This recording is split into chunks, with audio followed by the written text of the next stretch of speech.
What were your thoughts about the debate? Hello. Yes, you're there and you sound great. So I'm just going to let everybody know that Ben, this microphone is the one Ben told me to get. And I'm going to have to send it back because I've been having issues for like, I don't know how long now. But anyway, my thoughts on the debate. Trump is a freaking megalomaniac. He's a psycho. I mean, when we watch the Republican debates, you know, like seeing him with everyone else, because they were all a mess, right? Yeah. They were all a mess on the Republican side. Yeah. Hillary Clinton is very controlled. She is very, you know, she has such composure and stuff. We talked about this with her and Bernie before too. I don't think she did exceptionally well, but Donald Trump is a blubbering idiot. So it's hard to not do well when you're standing next to him. However, I do think that there were points where she really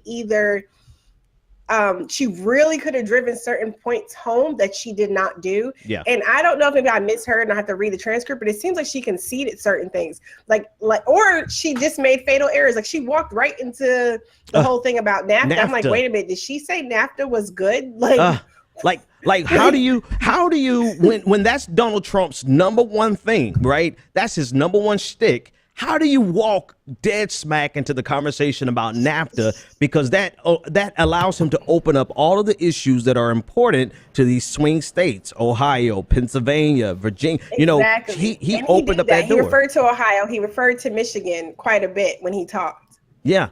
Yeah. I mean, and it was completely, it was a missed opportunity. No, not a missed opportunity. She set herself up. It's a miscalculation. It was a miscalculation. Yeah. And I also think, just one other thing, I think that the fact that, and people keep saying, people have said it ever since the primary, right? Oh, it's not fair to hold her accountable for what Bill did, blah, blah.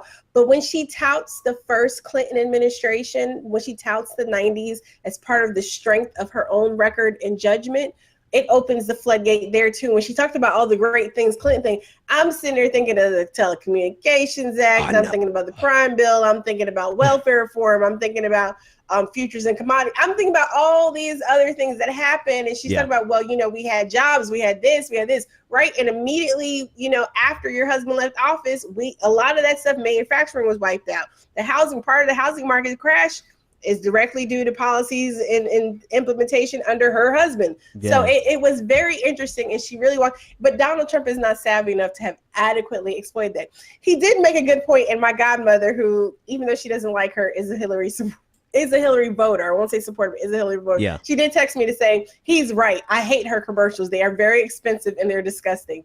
And so he got some really good points in that I think might make people he says stuff that might make people stay home because they're not necessarily willing to vote for her, but they're damn sure not going to vote for him. And she just didn't do a good enough job to get people engaged and out there to vote for her. I think the best thing that she did, and I want to take this caller, I think the best thing that she did was to I'm actually trying to think of the things like no, Donald Trump won this debate for Hillary Clinton.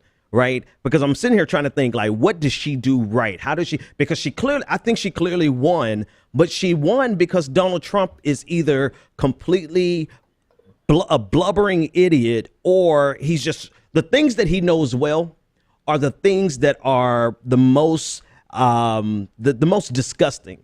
You know, he went full-throated stop and frisk. He went full-throated law and order, full-throated trickle-down economics. Everything, you know, everything that was the most terrible thing to me was the thing that he was the most outspoken on. And then everything that was substantive was like, just completely out of left field. He was completely lost. And if it had been anyone else, Nick, like you said, if it had been anyone else with working digits, going against Hillary Clinton, they would have won this hands down, because it really was Hillary Clinton's to lose, but then Donald Trump ended up helping her win. Let's take this caller real quick. I want to say something real quick. Yeah, go ahead. Go for it. I also want to say, you saw also when she touts Bill Clinton's success, remember, she also began touting the current administration's successes.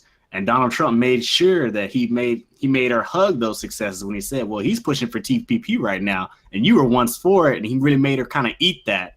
and Yeah. start really pressing her on Obama's weaknesses. And I thought that was pretty good for him. It was like like that glimmer of greatness that he could be if he was good, but he's just not there. Well, who do you mean? Donald Trump is just not there? Yeah, he's just not there. No, good. I'm actually glad. I'm not even gonna lie. I'm glad he's a buffoon, because had he been any more competent, if he was any more competent, we would be faced with not just your average ordinary Republican regime. We would be faced with Donald Trump's version of it, where stop and frisk is actually a viable policy that we should be discussing. Let's take this caller. Caller, you're live on the air. What's your name, comment, and/or question?